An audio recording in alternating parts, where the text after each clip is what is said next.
Good morning, everyone, and welcome back to another edition to Toolbox Tuesday with the SCSA.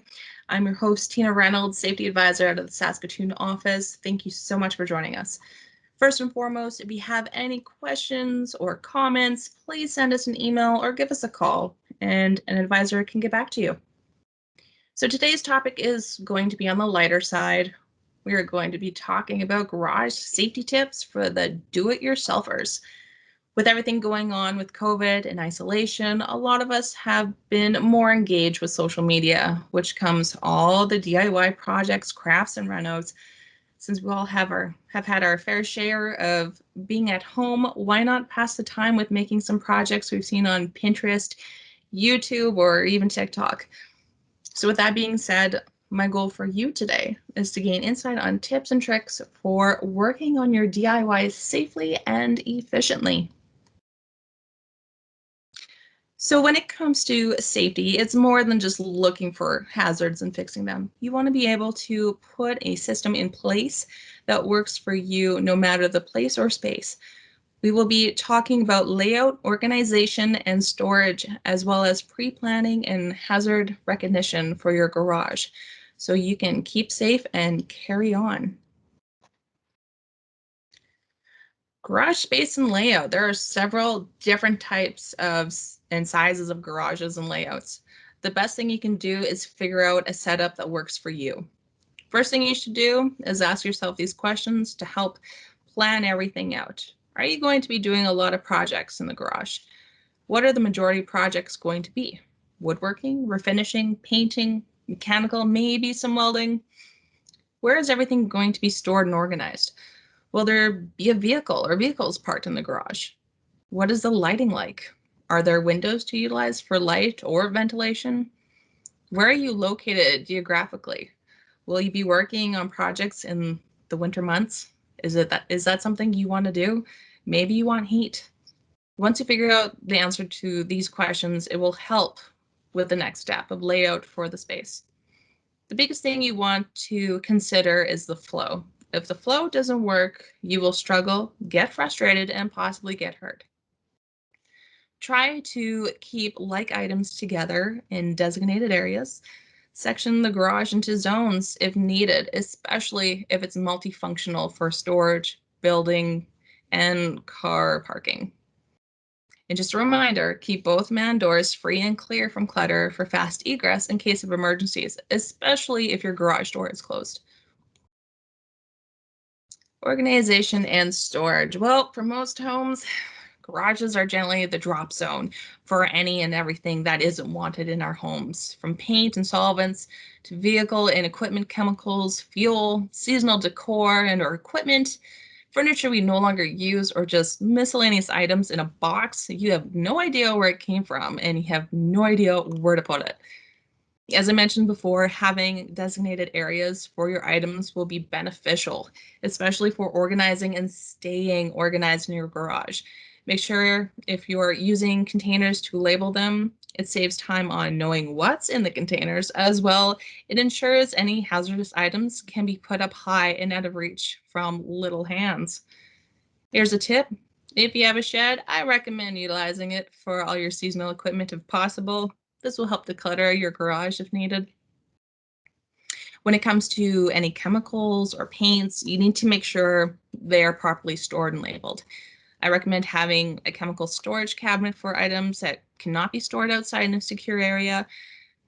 Make sure you aren't storing any chemicals together that react with one another. Also, store combustibles away from ignition sources.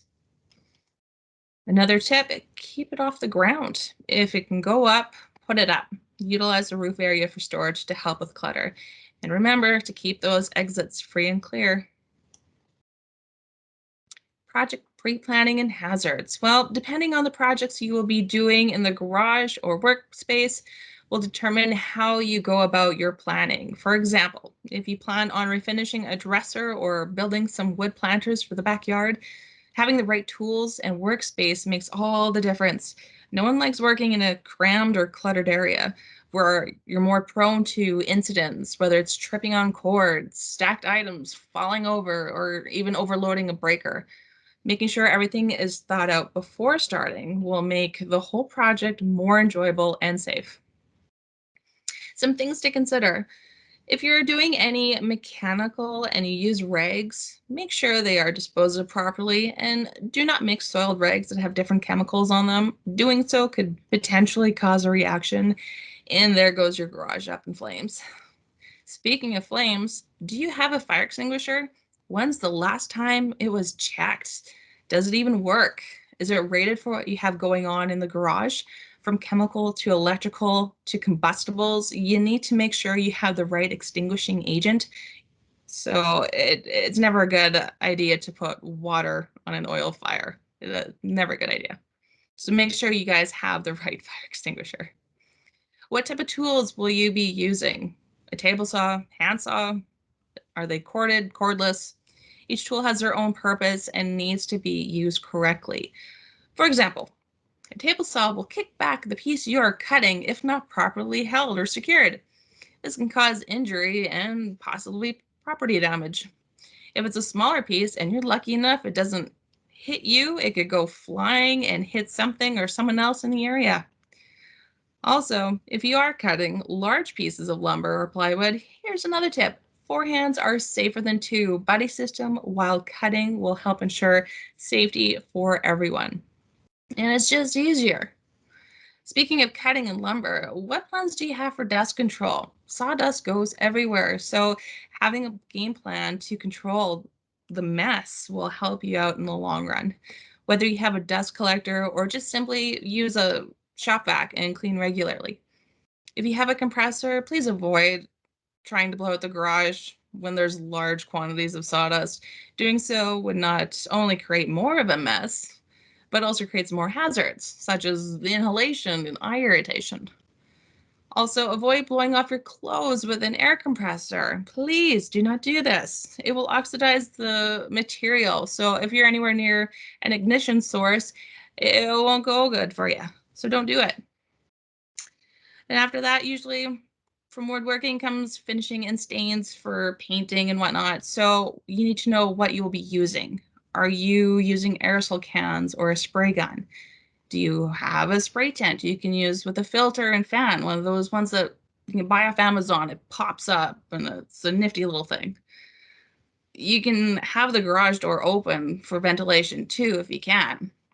But also, do you have the right safety gear, such as a respirator that fits properly and has cartridges suited to the exposure, not just your typical face masks and N95s? No, you need to have the right cartridges for paint exposure, especially. Knowing and planning out what you are doing and what you're using will help ensure your safety while completing your next DIY. Last tip of the day, just remember the age-old saying, plan your work and work your plan. If the work changes, go back and replan your work and work your plan.